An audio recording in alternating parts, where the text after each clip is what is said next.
Good morning all of you. जैसा कि बच्चे कल हमने सोशलाइजेशन के बारे में पढ़ा था। सोशलाइजेशन मीन्स समाजीकरण। कल हमने सोशलाइजेशन का मीनिंग बताया था और डेफिनेशन के बारे में स्टूडेंट को बताया। उसके बाद नेक्स्ट हमने सोशलाइजेशन के अंदर ही प्रोसेस को पढ़ा, समाजीकरण की प्रक्रिया क्या है। आज हम उसी टॉपिक को आगे बढ़ाते हुए जो है चर्चा करेंगे, factor leading to socialisation of a child. बच्चे को समाजीकरण की ओर ले जाने वाले कौन कौन से कारक हैं, उनके बारे में आज हम डिस्कस करने वाले हैं। देखिए बच्चे, जब सोशलाइजेशन की बात आती है, यानी कि एक विद्यार्थी, एक बालक, एक बच्चे को समाजीकरण की गतिविधियों से जब हम परिचित कराते हैं तो उसमें कुछ फैक्टर भूमिका निभाते हैं और वो फैक्टर कौन कौन से हैं उनके बारे में डिस्कस करते हुए हम बताते हैं। देखिए, जब बच्चा जन्म लेता है तो वो कहीं ना कहीं एक पशु के समान कुछ नहीं होता, उसको कुछ भी कंफर्म नहीं होता। जब वो परिवार के संपर्क में आता है तो धीरे धीरे वो पहचान करना शुरू कर देता है और अपने फैमिली को पहचानते हुए वो अपने समाजीकरण की गतिविधियों को आगे बढ़ाता है। यानी कि जैसे बच्चा जन्म लेता है परिवार में, परिवार के बाद आस पड़ोस, फिर उसके बाद वो अपना धीरे धीरे वातावरण से संपर्क स्थापित करता हुआ समाजीकरण की गतिविधियों को आगे बढ़ाता है। जैसे बच्चा समाज के संपर्क में आता है तो समाज में भिन्न भिन्न सामाजिक विचार होते हैं, सोशल थॉट्स होते हैं, सामाजिक दृष्टिकोण, समाज का एक नज़रिया होता है। उसके बाद धीरे धीरे वो कुछ आदतें सीखता है, अपने अंदर एडॉप्ट करता है और समाजीकरण की जो प्रक्रिया है वो निरंतर चलने वाली प्रक्रिया है। Socialisation is a continue process. तो वो कौन कौन से फैक्टर हैं, वो कौन कौन से कारक हैं जो बच्चे को कहीं न कहीं समाजीकरण की ओर लेके जाता है। सबसे पहला फैक्टर मैं डिस्कस करूँगा वो है परिवार, यानी फैमिली। देखिए, सबसे पहले बच्चा अपने परिवार के ही संपर्क में आता है और परिवार के संपर्क में आते ही बहुत से गुण उसके अंदर शामिल होने लगते हैं। वो उन गुणों के बारे में पहचान करना शुरू कर देता है। जैसे बच्चे को एक फैमिली से स्नेह मिलता है, प्यार मिलता है, देखभाल मिलती है, सहानुभूति बच्चे के साथ की जाती है और कहीं न कहीं धैर्य के गुण भी बच्चा फैमिली से प्राप्त करता है। धीरे धीरे बच्चा परिवार से ही विभिन्न आदर्शों, विश्वासों, परंपराओं को ग्रहण करते हुए आगे बढ़ता है और उसके अंतर्गत वो समाजीकरण गतिविधियों से परिचित होना शुरू हो जाता है। तो परिवार इसमें महत्वपूर्ण भूमिका निभाता है। सेकंड पॉइंट है बच्चे, खेलें। It means games. गेम्स दो तरीके के होते हैं, इंडोर और आउटडोर। तो एक बच्चा जब घर के अंदर गेम खेल रहा होता है तो वो कहीं ना कहीं इंडोर गेम, और एक बच्चा जब बाहर गेम स्पोर्ट्स से जुड़ जाता है तो वो आउटडोर गेम्स की श्रेणी में आता है। तो बाहर खेले जाने वाले गेम्स जो हैं, जो आउटडोर गेम्स हैं, वो कहीं ना कहीं बच्चे के अंदर सामाजिक गुण विकसित करने में महत्वपूर्ण भूमिका निभाते हैं।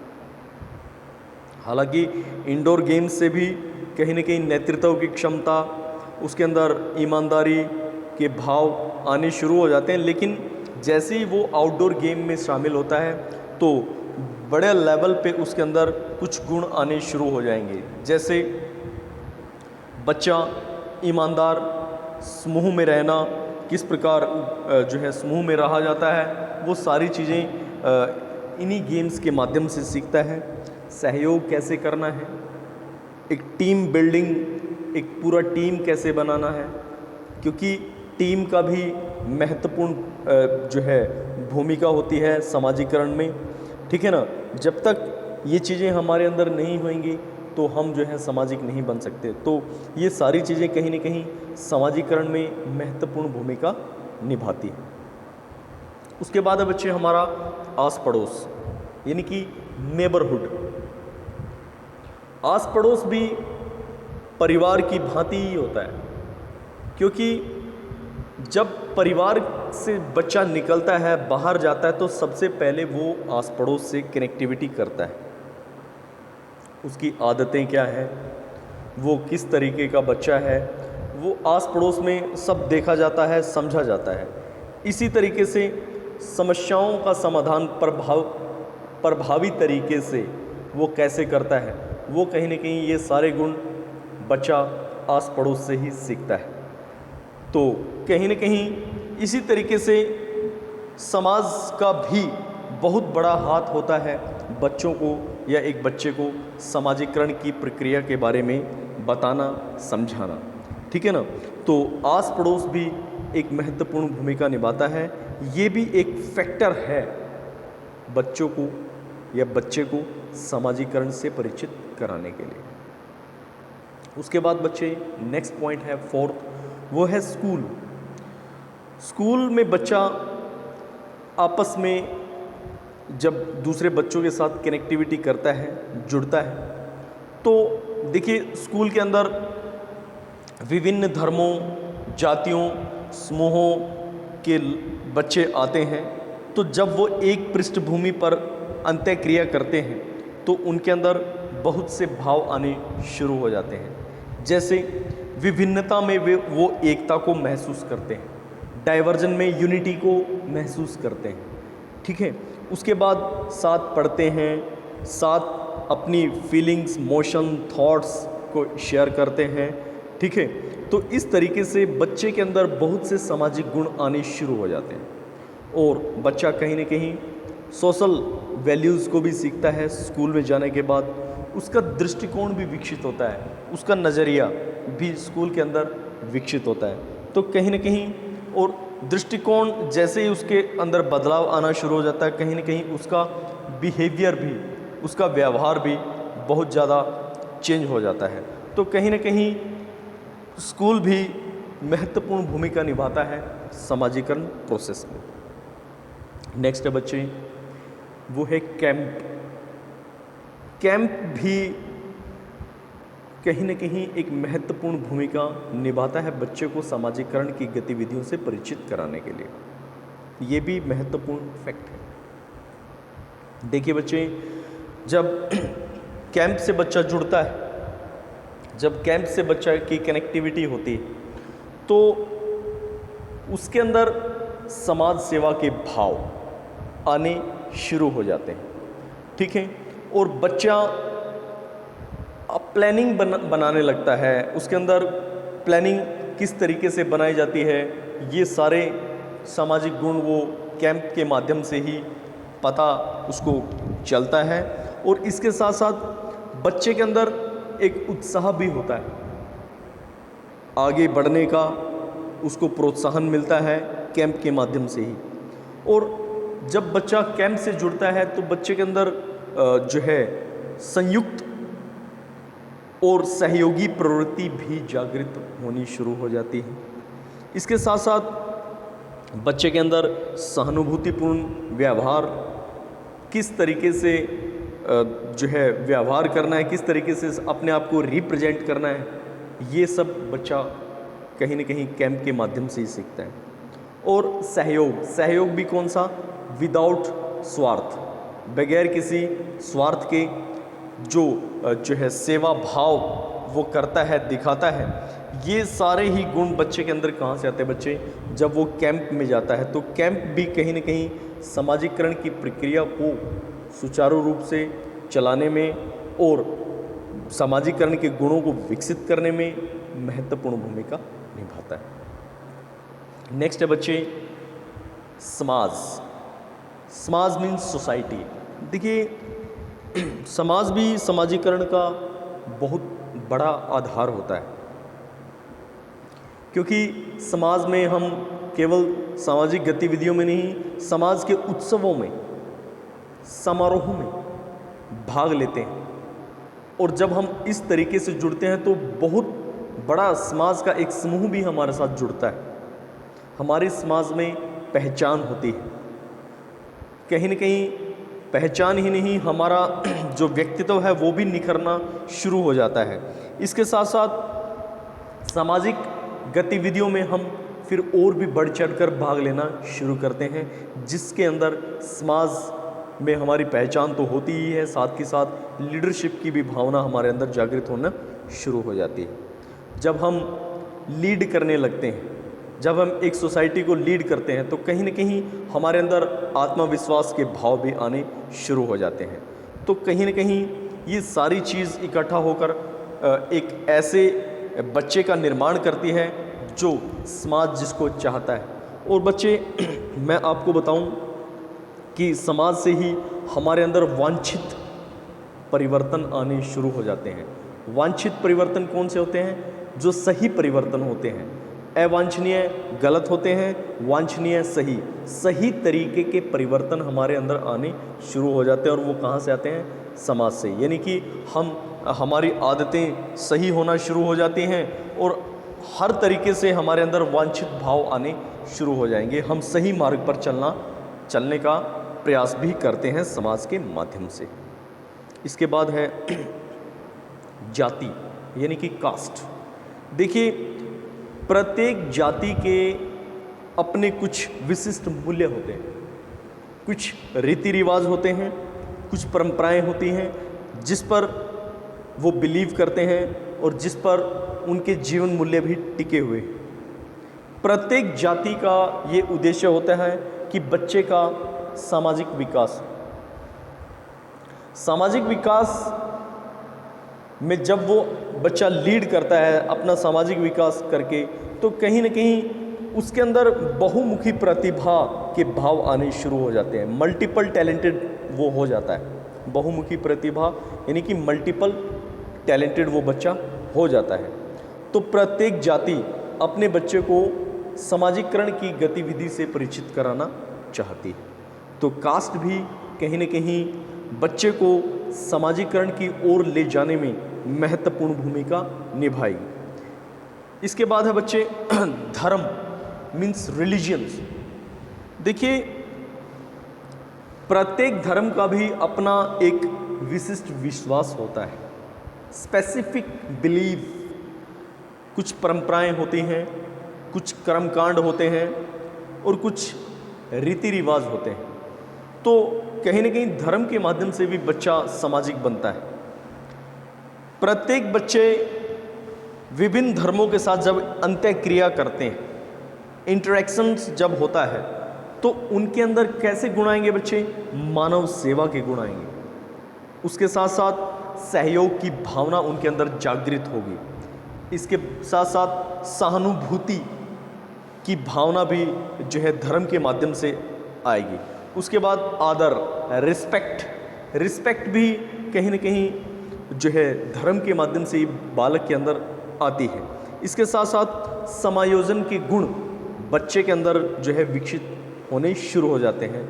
और ये सब चीज़ें एक बालक को सामाजिकरण की ओर ले जाने में महत्वपूर्ण भूमिका निभाते हैं। तो बच्चे आज हमने अभी जो है बच्चे को सामाजिकरण की ओर कैसे लेके जाया जाए, वो कौन से फैक्टर हैं, वो कौन सी चीज़ें हैं जो एक बालक को सोशलाइजेशन का पाठ पढ़ाती हैं और सोशलाइजेशन की ओर लेके जाती हैं, उसके बारे में डिस्कस किया। अब हम सामाजिकरण प्रक्रिया में अध्यापक की क्या भूमिका रहती है उसके बारे में डिस्कस करते हैं। Role of a teacher in the process of socialisation. देखिए, बच्चे के विकास और सामाजिकरण में कहीं ना कहीं अध्यापक की बहुत बड़ी भूमिका होती है। इस प्रक्रिया को तीव्र गति से आगे बढ़ाने के लिए अध्यापक कहीं न कहीं अपनी बहुत बड़ा एक रोल प्ले करता है और सामाजिकरण को सशक्त बनाने में अध्यापक की भी बहुत बड़ी भूमिका होती। पहला है अध्यापक माता पिता संबंध, मीन्स पेरेंट्स टीचर रिलेशन। देखिए, अध्यापक का सर्वप्रथम यानी कि सबसे पहले क्या कार्य होता है कि माता पिता से संपर्क स्थापित करें ताकि वो बच्चे के बारे में जान सके, बच्चे की रुचि और अभिरुचि या मनोवृत्ति क्या है। जब तक एक बालक के बारे में नहीं जाना जाएगा, हम उसको उस तरीके से विकसित नहीं कर पाएंगे जिस तरीके से हमें उसको विकसित करना है। तो इस तरीके से हमें जब तक बच्चे की मनोवृत्ति के बारे में पता नहीं होगा, बच्चे की रुचि के बारे में पता नहीं होगा, तो हम उसको योग्य नहीं बना सकते। तो बच्चे को विकास के मंच पर ले जाने के लिए सबसे पहले अध्यापक का बच्चे के माता पिता से संबंध स्थापित करना बहुत ज़रूरी है। तो ये पेरेंट टीचर रिलेशन जब तक नहीं होगा, तब तक बच्चा जो है वो सामाजिक गतिविधियों में पिछड़ता चला जाएगा। तो इसीलिए ये मेन पॉइंट है बच्चे, ठीक है ना। उसके बाद है सामाजिक आदर्श, सोशल आइडियाज़। देखिए, अध्यापक को विद्यार्थी के सामने सामाजिक आदर्श प्रस्तुत करने की कोशिश करनी चाहिए, चाहे वो कक्ष में हो, चाहे वो खेल के मैदान में हो, चाहे वो किसी अन्य गतिविधि में शामिल हो। तो इस प्रकार से ये प्रयास करना चाहिए कि वो कम से कम सामाजिकरण की पहचान कर सके। तो अध्यापक का ये कर्तव्य बनता है, अध्यापक का ये रोल बनता है कि वो सामाजिक आदर्श बच्चों के सामने प्रस्तुत करे, जिससे जो है बच्चा अपना रोल मॉडल बनाते हुए सामाजिक गतिविधियों से परिचित हो। नेक्स्ट है बच्चे, अन्य संस्कृतियों के प्रति सम्मान, रिस्पेक्ट ऑफ अदर कल्चर। देखिए, स्कूल में विभिन्न संस्कृतियों से संबंध रखने वाले बच्चे पढ़ते हैं। तो अध्यापक को विद्यार्थी को ये कन्फर्म कराना चाहिए कि हमें जो है सभी संस्कृतियों का सम्मान करना चाहिए, ठीक है। जब अध्यापक बच्चों से इस तरीके से बताएगा कि हर संस्कृति की अपनी पहचान, अपनी मान्यताएं, अपनी परंपराएं होती हैं, तो बच्चा टीचर की बात को ध्यान से सुनेगा। और मैं आपको ये भी बात बताना चाहूँगा कि अगर पेरेंट्स के बाद किसी भी व्यक्ति पर, किसी भी अदर पर्सन पर बच्चा बिलीव करता है तो वो है टीचर, और वो टीचर की बात कभी मना नहीं करेगा। तो इस तरीके से एक सांस्कृतिक विरासत के बारे में बता के बच्चों को सांस्कृतिक मूल्य और प्रत्येक संस्कृति के बारे में अवगत कराना ये टीचर का कर्तव्य है। उसके बाद नेक्स्ट पॉइंट है बच्चे, समूह कार्य। देखिए, टीम वर्क। अध्यापक को बच्चों के अंदर जो है समूह कार्य यानी कि टीम वर्क के मूल्य विकसित करने की कोशिश करनी चाहिए। कोशिश ही नहीं करनी चाहिए, उनको समूह वर्क या टीम वर्क के लिए प्रेरित करना बहुत ज़रूरी है, और ये टीचर अच्छी तरीके से करता है।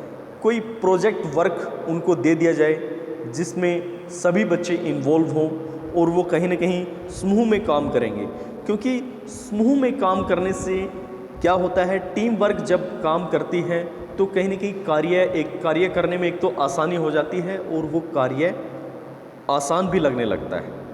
तो कहीं ना कहीं बच्चे के अंदर टीम वर्क से बहुत सी चीज़ें भी आनी शुरू हो जाती हैं। कुछ मूल्य, जैसे विद्यार्थी के अंदर सहयोग, आपसी मदद, उसके बाद सहानुभूति, और उसके बाद जो है समाज से जुड़ी हुई हर गतिविधियों को बच्चा जानना शुरू कर देता है।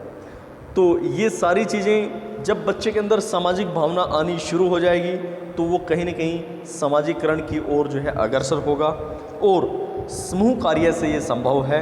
तो एक टीचर का ये जो है कर्तव्य बनता है कि वो बच्चों को समूह कार्य के लिए प्रेरित करे।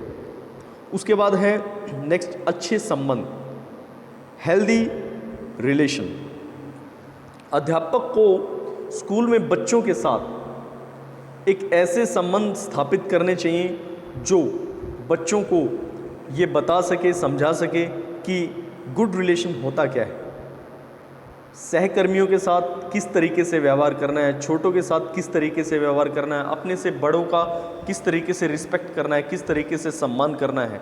तो ये सारी चीज़ें हमें अच्छे संबंध की नॉलेज एक अध्यापक दे सकता है, और अच्छे संबंध जब तक नहीं होंगे तब तक एक बच्चा अपनी जीवन में उन्नति और प्रगति नहीं कर सकता। तो गुड रिलेशंस की क्वालिटी क्या होती है ये अध्यापक बच्चों को बताए, समझाए। तो इस तरीके से अच्छे संबंध का स्थापित होना भी कहीं न कहीं बहुत ही ज़रूरी है, जो कि बच्चे को समाजीकरण की ओर लेके जाता है। तो बच्चे, कंक्लूजन में हम यही कहेंगे, समाजीकरण शिक्षण और अधिगम प्रक्रिया से ही जुड़ा हुआ है।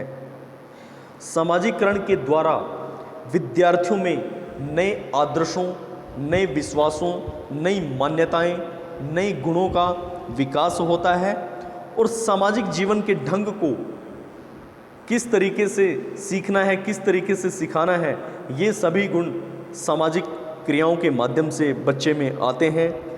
इस तरीके से हम यही कहेंगे कि सामाजिकरण की प्रक्रिया में बच्चा अपने आप को एक आदर्श सोसाइटी के सामने प्रस्तुत करते हुए ये दिखाए कि वो सामाजिक मूल्यों से परिचित है, और इसमें हर तरीके की भूमिकाएं, हर संस्था की भूमिका का होना और हर संस्था से सहयोग लेना बहुत ही ज़रूरी है। तो तभी एक बच्चा अच्छे सामाजिक मूल्यों को अपने अंदर शामिल कर सकता है। तो आज के लिए इतना ही, बाकी हम बच्चे कल नए टॉपिक के साथ डिस्कस करेंगे। Thank you.